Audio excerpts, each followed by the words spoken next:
A few years ago, one of my friends pulled into a parking lot with a brand new luxury SUV. Clean paint, huge screen inside, smelled like money. And for a second, I thought he made it. Then we sat down to eat, and halfway through the conversation, he quietly admitted something most people never say out loud. He couldn't actually afford the car. The payment was draining him every month. Insurance was high. He was terrified of scratching it because of the lease agreement. And even though he drove a car everyone admired, he felt stuck. That conversation stayed with me because this happens every single day. People finance cars they can't comfortably afford. Other people lease cars because the monthly payment looks cheaper.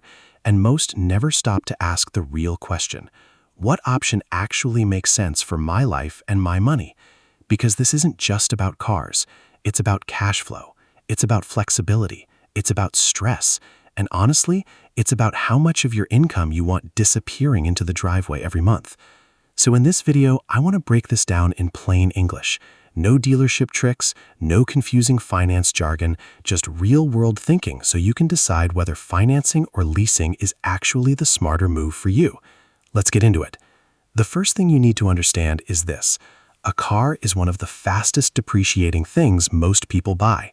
You can drive a new car off the lot today, and within a few years, a huge chunk of its value is gone. Now, that doesn't automatically mean buying a car is bad. Cars are tools. Most people need them. But it does mean the way you pay for that car matters more than people think. When you finance a car, you're buying it over time. You usually put some money down, take out a loan, and make monthly payments until the car is fully yours. Simple. When you lease a car, you're basically renting it for a fixed period, usually 2 or 3 years. You don't own the car at the end unless you decide to buy it afterward. And that one difference changes everything. Because financing is ownership-focused, leasing is usage-focused. That's the cleanest way to think about it. Now, let's talk about why so many people choose financing. The biggest reason is obvious. At the end of the loan, the car is yours.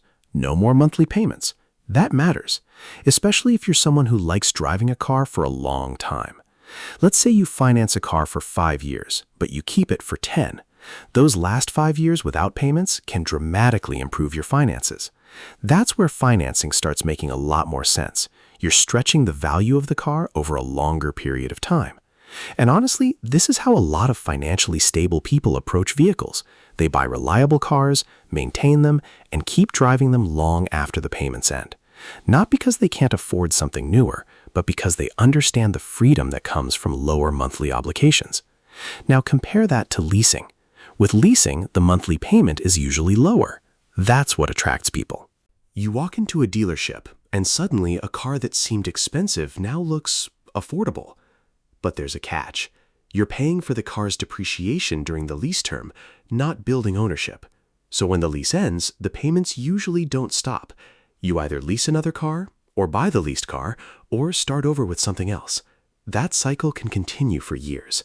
And sometimes people wake up realizing they've spent tens of thousands of dollars on vehicles they never actually owned. Now, that doesn't automatically make leasing bad, because leasing absolutely makes sense for certain people.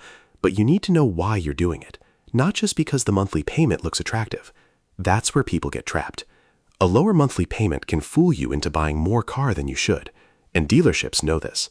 Instead of asking, "Can you afford this car?" people ask, "Can you afford the payment?" Those are two completely different questions.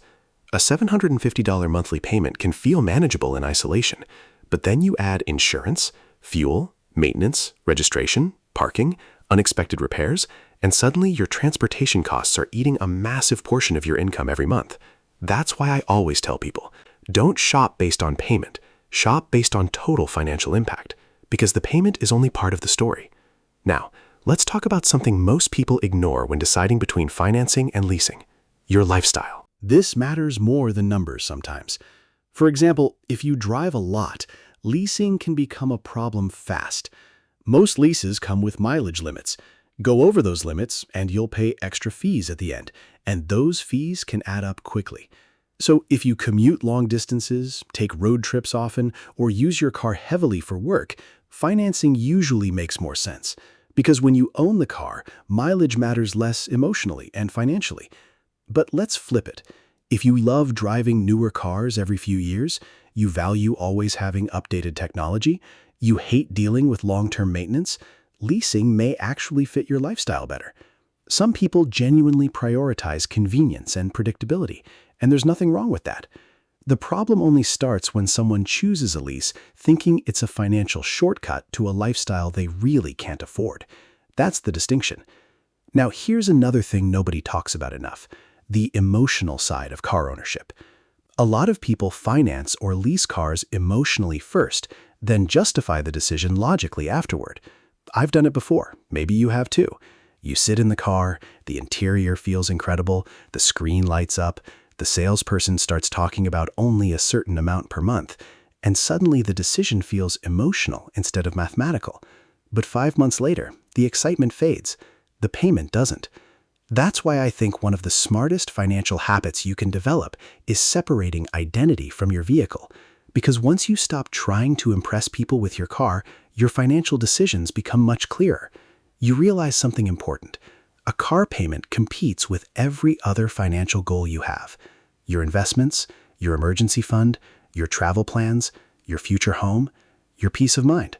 Every extra dollar going into a car is a dollar not going somewhere else. Now, again, this doesn't mean you should drive something you hate forever. I'm not saying everybody needs a 15-year-old economy car. What I am saying is this: the best car decision is the one that supports your overall financial life instead of quietly damaging it. And sometimes that means buying less car than you technically qualify for, because dealerships approve people for payments that leave them financially stretched all the time. Approval does not equal affordability. Those are not the same thing. Now, let's talk about maintenance, because this is where financing and leasing feel very different. When you lease a car, it's usually under warranty the entire time. That means fewer surprise repair costs.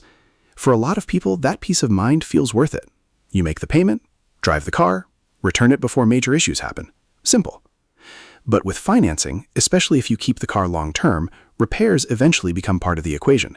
And this is where reliability matters so much, because there's a massive difference between owning a reliable car for 10 years versus owning an unreliable luxury vehicle that constantly drains your wallet after the warranty expires. Sometimes people focus so much on the monthly payment that they ignore long-term ownership costs entirely. That's dangerous. A cheaper luxury car can become far more expensive than a reliable mainstream vehicle over time. Now, I want to address one of the biggest myths around leasing. People often say leasing is throwing money away. I don't think that's completely accurate, because by that logic, renting an apartment is also throwing money away. What matters is whether the cost aligns with the value you personally receive. If someone leases responsibly, stays within budget, drives moderate miles, and values always having a newer vehicle, leasing can absolutely make sense. The issue is when leasing becomes a way to artificially access a lifestyle that's beyond your means. That's where financial stress enters the picture. And honestly, I think that's what happens to a lot of people. They don't really want transportation. They want the image attached to the car. And image is expensive. Now, let's talk numbers in a practical way. If your goal is minimizing long-term transportation costs, financing and keeping a reliable car for many years usually wins, especially once the loan is paid off. No question. But if your priority is lower short-term monthly payments, newer vehicles, warranty coverage, and flexibility every few years, leasing may fit better. The mistake is assuming one option is universally smarter. It depends on what problem you're trying to solve. That's the real conversation. Are you trying to build long-term financial efficiency, or are you prioritizing convenience and shorter-term flexibility? Neither answer automatically makes you irresponsible, but you do need to be honest with yourself, because cars have a sneaky way of distorting our financial judgment. Now, personally, here's how I think about it. If someone is still building savings, paying off debt, trying to invest more, or living paycheck to paycheck, I generally think keeping transportation costs lower creates more financial breathing room. And that breathing room matters more than impressing strangers at stoplights. A reliable used car with manageable costs can quietly help someone build real financial stability over time.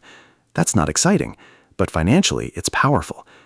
On the other hand, if someone already has strong income, solid savings, retirement investments handled, and they simply enjoy driving newer vehicles every few years, leasing becomes easier to justify. Notice the difference? The decision changes depending on financial foundation. That's what people miss. Too many people make luxury-level car decisions with unstable finances and then wonder why they constantly feel behind financially. Now, before we wrap this up, I want to give you a simple framework. If you're trying to decide between financing and leasing, ask yourself these questions honestly. How long do I realistically keep cars? How much do I drive every year? Can I comfortably afford the total cost of this vehicle? Am I choosing this car for myself or for appearances? Would this payment slow down my financial goals? And maybe the most important question of all, will this car create peace in my life or pressure? Because money decisions are emotional, whether we admit it or not, and the wrong vehicle can quietly become a source of stress every single month. The right one gives you reliability without controlling your finances. That's the balance you want. At the end of the day, financing usually works better for people focused on long-term value and ownership. Leasing usually works better for people who prioritize newer vehicles and shorter-term convenience. Neither is automatically right or wrong. The smarter choice is the one that fits your actual financial reality, not the version of yourself you're trying to project to other people. Because the goal isn't just driving a nice car. The goal is building a financial life where your car doesn't own you. And honestly, that feeling is worth more than leather seats and a giant touchscreen. If you enjoyed this video, make sure you subscribe because I make content around money, investing, and real-world financial decisions without all the fake internet hype. And I'd love to hear from you in the comments. Would you rather finance, lease, or just buy a car outright if you could?